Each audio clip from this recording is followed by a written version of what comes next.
রাতে স্বামী স্ত্রী কখনো এইভাবে ঘুমাতে যাবেন না। প্লিজ আপুরা মন দিয়ে খেয়াল করেন। স্বামী স্ত্রী যেভাবে রাতে ঘুমালে আল্লাহ তাআলা নারাজ হয়ে যায় এবং শয়তান খুশি হয়ে যায়, কখনো এমন ভাবে ঘুমাবেন না।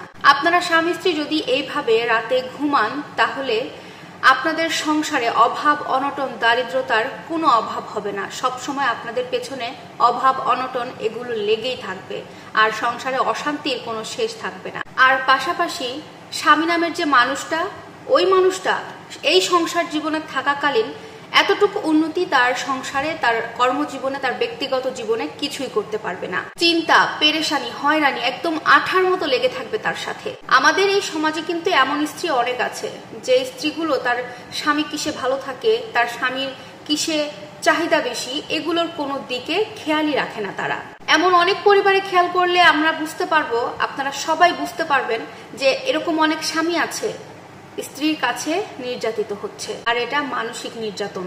কিন্তু দুঃখের কথা কি জানেন, এই পুরুষ মানুষ তাদের বুকের ভেতরে যে চাপা কষ্ট, তাদের কষ্টের কথা, তাদের দুঃখের কথা, তাদের পেরেশানির কথা কারোর সাথে শেয়ার করতে পারে না, কাউকে বলতে পারে না। অথচ কথা ছিল তো ভিন্ন। কথা ছিল এক একটা স্ত্রী হবে এক একটা স্বামীর জন্য প্রশান্তির এক একটা জায়গা। আমার মনে হয় কি জানেন, প্রত্যেকটা নারীর বোঝা উচিত, যারা বিবাহিত জীবনে এসে একটা স্বামী পেয়েছে, তারা আসলে স্বামী পায়নি, তারা এক একটা হীরার টুকরা পেয়েছে, তারা এক একটা জান্নাতের টুকরা পেয়েছে। কিন্তু অধিকাংশ নারী কি করে, তারা তাদের স্বামীকে ডমিনেটিং করে, তারা তাদের স্বামীকে ছোট করার চেষ্টা করে, অপমান করে কথা বলে, স্বামীকে এতটুকু মূল্যায়ন করে না। আমাদের হাদিসে কিন্তু এই স্বামী স্ত্রীর ঘুমানোর ব্যাপারে অনেক কঠিন একটা নিষেধাজ্ঞা জারি করা আছে। এই বিষয়ে বিস্তারিত আলোচনা করা আছে হাদিসে। একটা স্বামী স্ত্রী, একটা দম্পতি কিভাবে ঘুমালে আল্লাহ তাআলা নারাজ হয় এবং শয়তান খুশি হয়, আমার মনে হয় এই কথাটা প্রত্যেকটা দম্পতির, প্রত্যেকটা স্বামী স্ত্রীর জেনে রাখা উচিত এবং জানার পাশাপাশি মেনে চলা।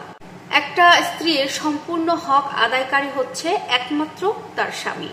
আর এই জন্য কখনো এইভাবে ঘুমাবেন না যেভাবে ঘুমালে আল্লাহ তাআলা আপনার উপরে নারাজ হয়, আল্লাহ তাআলা আপনার উপরে অখুশি হয় এবং শয়তান খুশি হয়। সংসার জীবন করতে গেলে কিন্তু স্বামী স্ত্রীর মধ্যে টোকাটুকি, ঝগড়াঝাটি, কথা কাটাকাটি, মনোমালিন্য এগুলো একটা কমন ব্যাপার, এগুলো হবেই।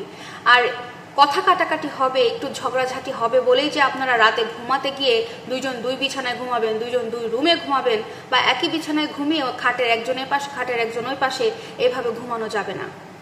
কখনোই আপনারা স্বামী স্ত্রী রাগারাগি করে ঘুমানোর সময় দুইজনের পিঠ ঘুরিয়ে, মানে দুইজন দুই দিকে মুখ ফিরিয়ে একজনের দিকে পিঠ দিয়ে কখনো এভাবে ঘুমাবেন না। এক কথায় একে অপরের উল্টো দিক হয়ে কখনো রাতে ঘুমাবেন না। এভাবে ঘুমালে আল্লাহ তাআলা নারাজ হয় এবং শয়তান খুশি হয়। যে নারী তার স্বামীর উপরে রাগ করে স্বামীর দিকে উল্টো ঘুরে ঘুমায় রাতে, ওই নারীর উপরে যতক্ষণ ওইভাবে ঘুমাবে, স্বামীর থেকে উল্টো হয়ে যতক্ষণ ঘুমাবে একটা নারী, আল্লাহ তাআলার ফেরেশতারা ততক্ষণ ওই নারীর উপরে লানত করতে থাকে। আর একটা নারীর উপরে যদি লানত পড়ে, সেইখানে সেই ঘরে কখনো আল্লাহ তাআলা রহমত নাজিল করেন না। সুতরাং আমার বোনেরা এবং ভাইয়েরা, অবশ্যই স্বামী স্ত্রীর মধ্যে কখনো যদি ঝগড়াঝাটি হয়, অবশ্যই রাতে ঘুমানোর আগে মিটমাট করে নেবেন, দুইজনে বসে কথা বলে মিলিয়ে নেবেন। কখনো রাতে উল্টো পাশ ঘুরে ঘুমাবেন না। আশা করছি ভিডিওটি প্রত্যেকটা দম্পতির জন্য উপকারী হবে। আল্লাহ হাফেজ।